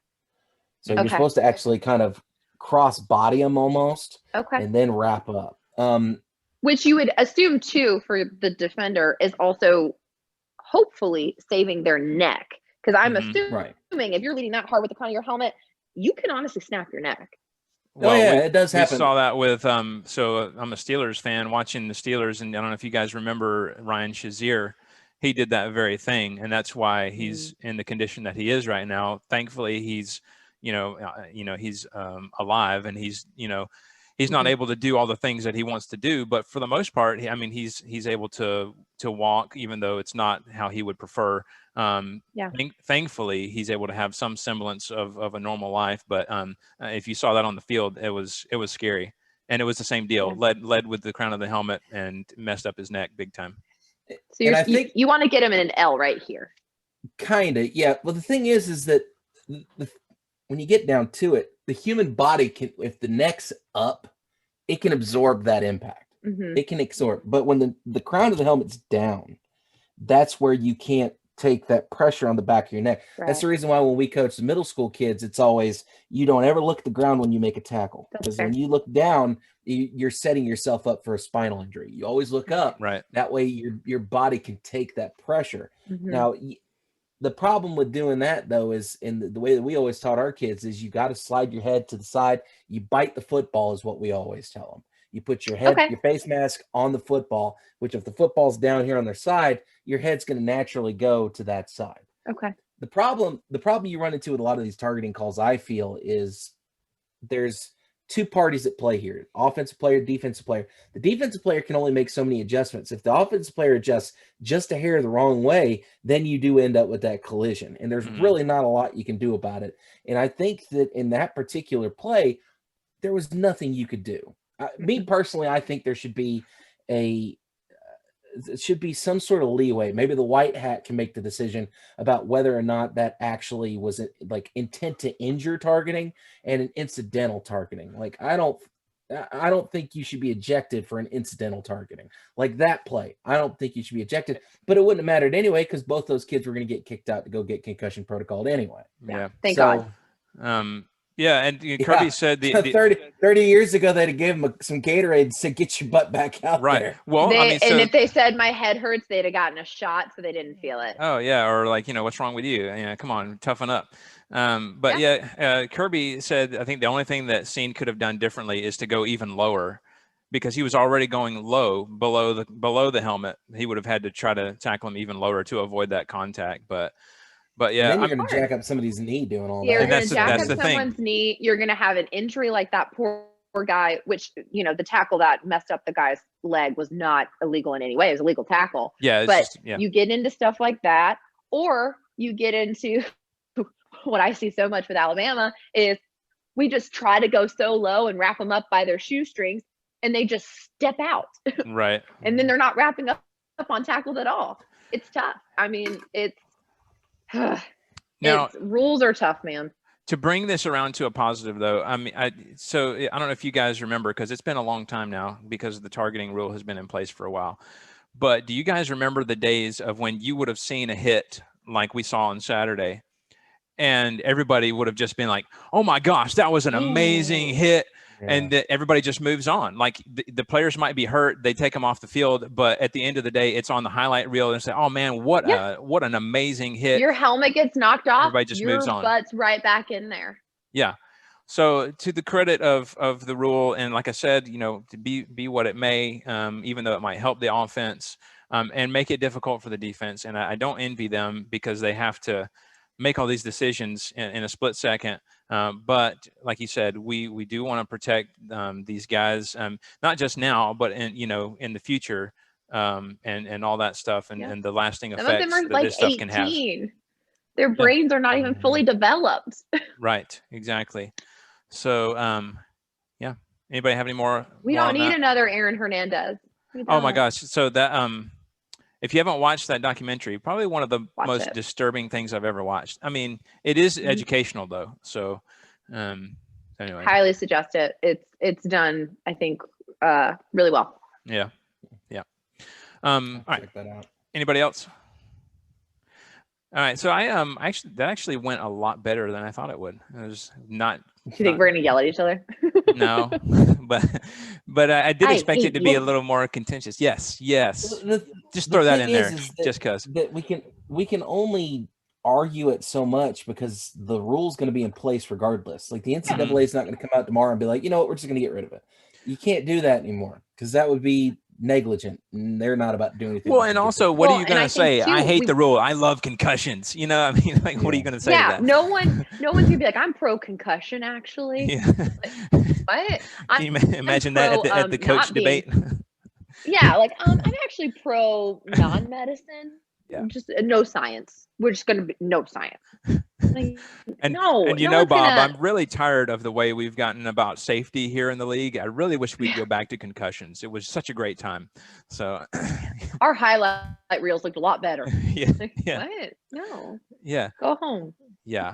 Remember on the highlight reels, it used to be, you talk about a guy got hit real hard. You'd be like, all right, watch this guy go to sleep. Well, he actually probably was. He was actually knocked out, and it was brain damage. So We literally, in our traditions video at Alabama, it's funny you mentioned this because I've never thought about it this way, but part of the video is called our traditions video that we play before the game. Yeah.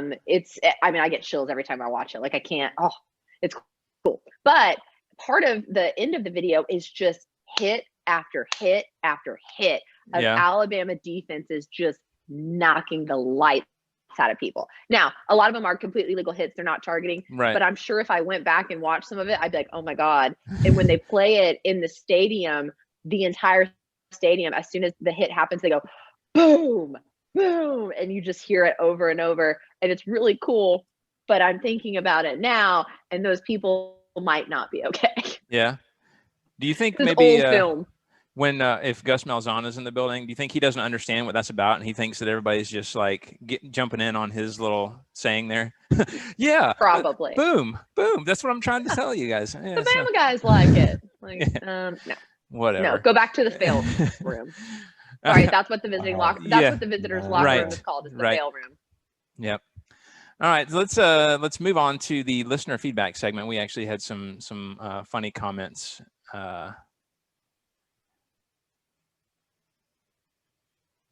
And I actually can't find the stinger, so never mind. We're gonna move on. We're gonna continue without that. I think I had to pull that one for something else. Anyway, all right. So you want the truth? You can't handle the truth. Love it. Yes, that's it. So all right. So what are the biggest surprises to you around the league? And that's a question that we posed in our post as we were getting ready for the show.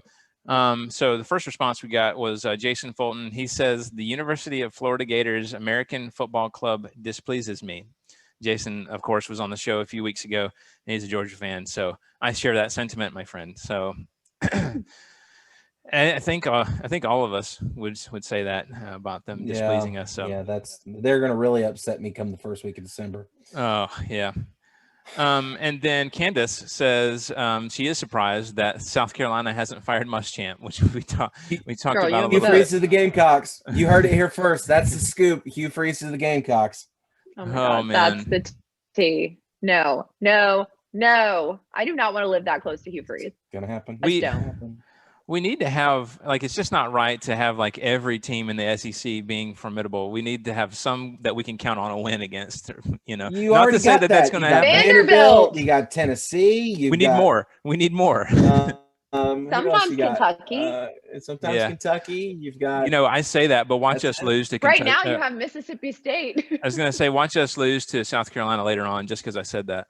But we'll see. At this point, I guess it's up to Will Muschamp. Y'all get him some moving boxes for Christmas. Yeah. And then the final comment that we had was from D. Hogan, who says that he is surprised, or I forget who this is. Anyway, they said that they are surprised that JG is still starting at UT. Matt is concerned, confused. He's pulling out the flask once again. Retweet. I love it. As a Bama fan, I want him to start every game. But as a Tennessee fan, I would be displeased. The thing is, I don't know who they're going to go with because Marr came out and looked like garbage, and And then Bailey threw 2 picks when he came in, right? One of those picks wasn't his fault though, because there was PI there and they missed it. Gotcha. Yeah, it's if you go back and watch the clip, it's. The defender gets there like 14 seconds before the pass is even out of his hands. 14 seconds. Dang. Yes.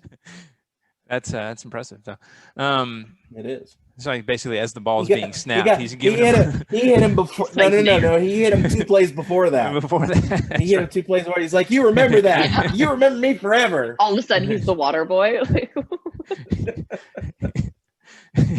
Yes, the guy was shouting at him across the woo, and he's like, "Why you sound like a big choo-choo train?" So, all right. So let's talk about the games that we do have this week and talk about the upcoming games. Ladies and gentlemen, let's get ready to rumble! All right, the first game that we have is Vanderbilt at 0-5 at Kentucky at 2-4. That is noon on the SEC network. Stop it. Be nice. And I'm wearing a shirt for them. There you go. This is about as close to a Vanderbilt supporting shirt as I can get. There you go. I don't know. I mean, Vandy's shown that even with a lot of yards, they can turn the ball over a lot as well and kind of just give it right back. Kentucky, decent defense we've seen this year. Yeah. But I just think that it's just a little too much for Vandy to overcome. I think they're going to make some mistakes, as we've seen already. I got Kentucky winning this one 30-13. Jesse, what you got? It's not going to happen for Vanderbilt. I'm sorry. They honestly, because it's an all SEC schedule, they might lose every game, to be honest. Yeah. If they were not able to pull it out against Mississippi State and they turn the ball over 5 times, I don't think it's going to happen. So I'm picking Kentucky 28-3, and there will be at least 2 Vanderbilt turnovers. All right. Matt. Yeah, Kentucky's just got too much for him, and poor Vanderbilt just they can't hang. So I'm almost wondering who we need to get. We need to just go ahead and let Vanderbilt go join the American Conference, and then we need to pick up somebody else. But regardless, so I'm going to pick Kentucky in this one. I'm going to give Vanderbilt a little bit of credit. I'm going to say they're going to get there a little bit. I think there's going to be a little bit of surprise in there. So Kentucky's going to win 24-14. Okay. You think it's going to be one of those deals where they're going to have a ton of yards and they're going to be threatening? Yeah, then they're just going to turn it over. It's going to be a weird game, I got a feeling, but not as weird as the next one, because y'all watch the next one. Not as weird as the next one. Okay, I see what you got. All right, Arkansas. I just looked. Ooh. At 3-3 versus at number 6 Florida at 4-1. Yeah, so that's a 7:00 on ESPN kickoff. All right, so Florida, obviously, lots of offense. Lots and lots of offense, lots of weapons that they can turn to. I think that they do score a lot, and I think we've maligned Florida's defense a lot as well. I think that Arkansas does get points, but I think it's just too many points for Florida. I got Florida 38-21. Jesse, what do you got? Now that we're talking about it, I'm starting to second guess my pick. I'm like getting nervous because I'm not sold on Florida. Like, I'm just not. There's a reason why I always go third, just so we're clear on this. I'm not sold on Florida. I'm still going to pick the Gators. I think Sam Pittman's doing a great job at Arkansas. I don't think it's enough to overturn the Gators, though, even though I'm not sold on them.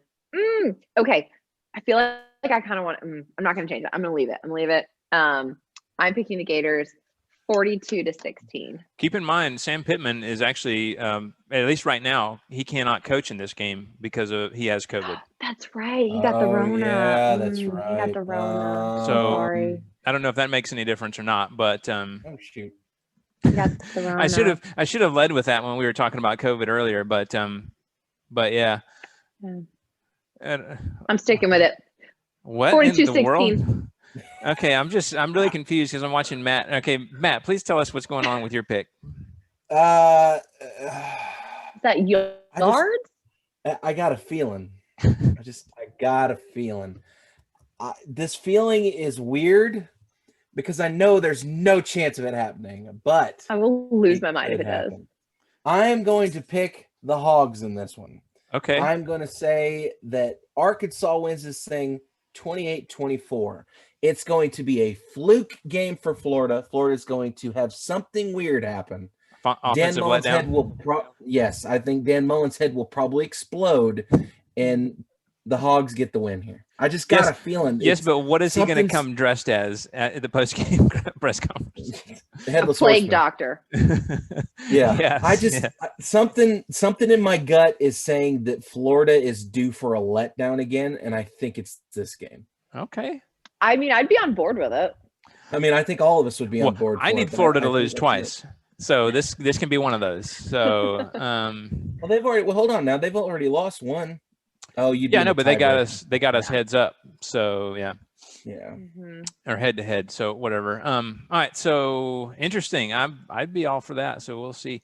The third and final game for this week is South Carolina at 2-4 at Ole Miss at 2-4.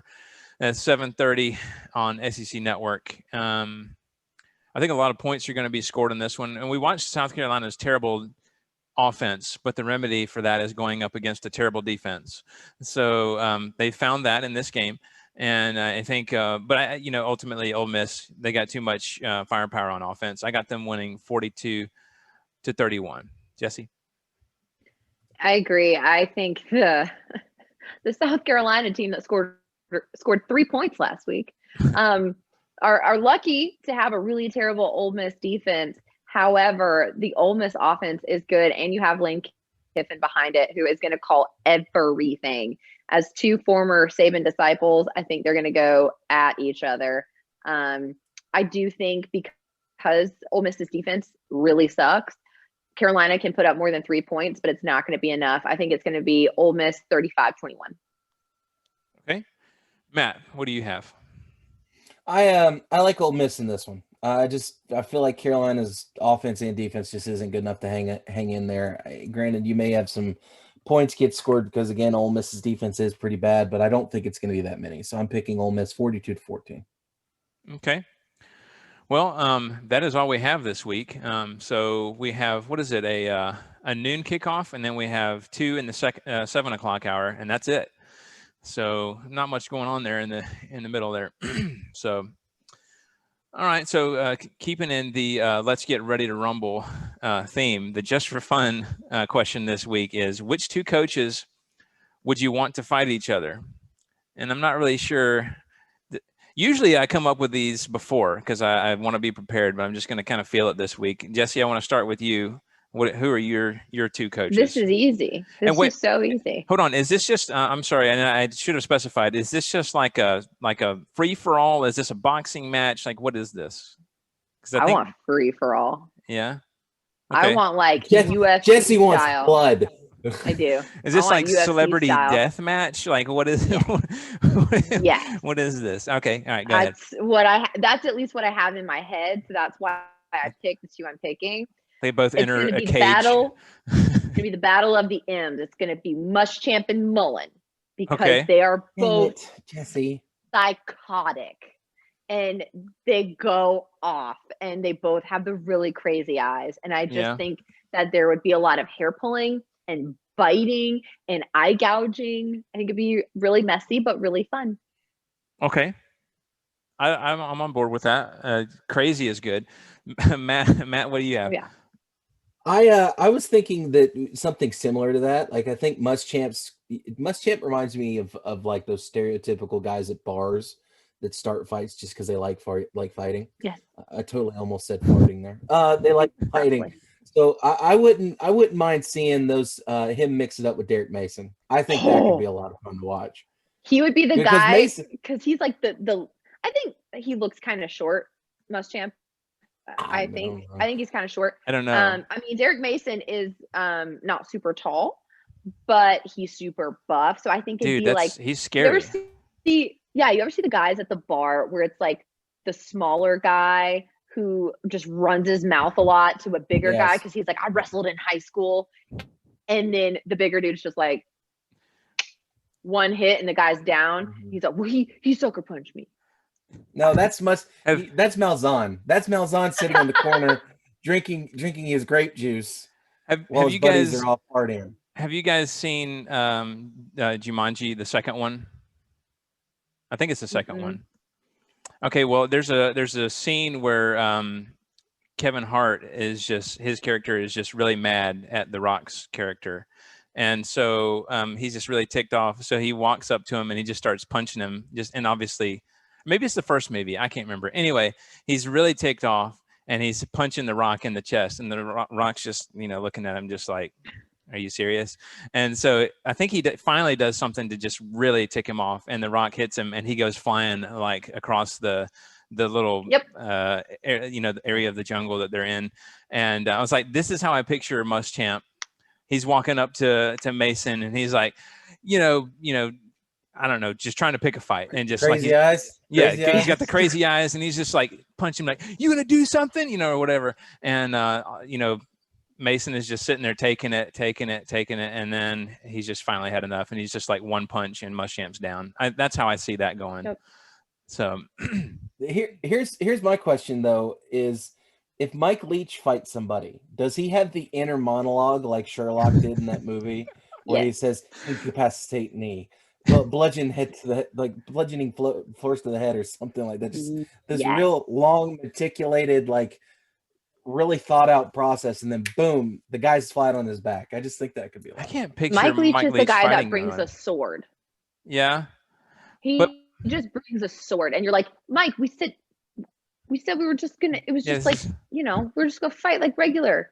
Yeah. He's like, oh, and then he kind of walks away, and you're like, is he leaving? Like he perpetually has this like bewildered, like deer in the headlights kind of look on his face, and granted, yeah, and that's the weird thing about him, as like obviously he's smart and he's a brilliant offensive mind, or at least has shown that in the past, but just when you just look at him, he just looks just like puzzled, like he's just lost. So I can't, it's like imagining him fighting someone, that would be an interesting thing, I think. So the two that I thought about was, and because I think this would just be an insanely epic battle, but Sam Pittman versus Ed Orgeron, because both of those guys are just like beasts of men, and just the two of them. Looking up Pittman again because I forget what he looks like. Oh, look, make sure you find like a picture, like not just of his face, but just like head to toe if you can, because oh my God, his neck is huge. They're both just like giants and just huge guys, and so them fighting, I just imagine would be like, I can't even imagine. It would just, I think it would make like an earthquake or something. But that's mine. So neither of those men have like a large, like any neck. It's just kind of like a thumb. Yeah. Hey, what about Kiffin? Who's Kiffin fighting? Drinkwitz? Oh, Kiffin wants to just be in a pillow fight with co-eds. No. Kiffin is running Drinkwitz up a flagpole somewhere. Popular, pretty guy. He's not picking on the nerd. I mean, come on, Lane's a decent-looking gentleman. Nope. Jesse, you're allowing your prejudices to. He was cute influence... at Bama. Oh, there it is. Okay. No. All right, that makes sense. He's gone downhill since then. Hey guys, if you're watching the video and if you want Jesse to like you, wear that Bama shirt. Dating advice from Matt. You're welcome. Obviously. Well, yeah, and apparently any lot of guy other people... I date for Christmas gets a Bama shirt. Come on. Oh my God, what an awful present. Apparently a lot of other girls at Bama agreed with you at the time. I didn't say that, but so you ain't wrong.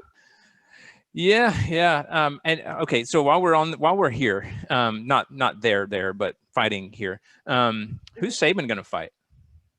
Because that would be interesting. Who would want to fight the devil? Nobody.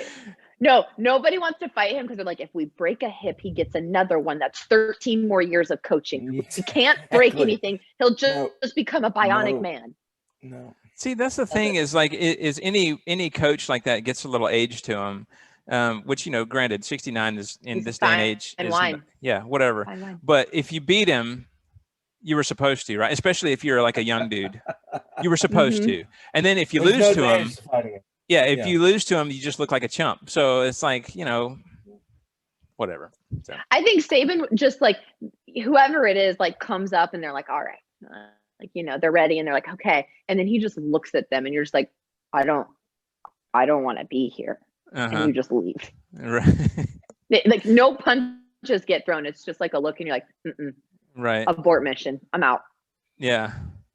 So I just thought of those two. I'm just trying to think through all the rest of them now, because like what each one would be like in a fight, and it's just amusing. So, all right. So that does it for our Just for Fun segment. Appreciate you guys listening very much. If you guys would like to contact us, we would love for you to email us at pigskinsandpageantry@gmail.com. We can be found on Facebook at facebook.com/pigskinsandpageantry. We are on Twitter at PPSEC Podcast. We're also on Instagram at Pigskins and Pageantry. We are available for download on iTunes, Stitcher, TuneIn Radio, and most podcasting apps for iPhone, Android, and other operating systems. And obviously YouTube. And thank you to all of our video watchers. We appreciate that. So don't forget to hit subscribe and review. If you guys like the show, please give us a 5-star. We would love that. We greatly appreciate it. So not a whole lot of games coming up this weekend, but you know what there is. Enjoy. Until next time, go Dogs. This is Wes. Guys, if you have any suggestions on what to do for week number 2 that Alabama is not playing, I will take them because I will undoubtedly be bored. Stay safe out there, guys. Roll Tide. I don't know what to say. That's been the theme of my stuff for the entire episode. Have fun, guys, and I guess go back.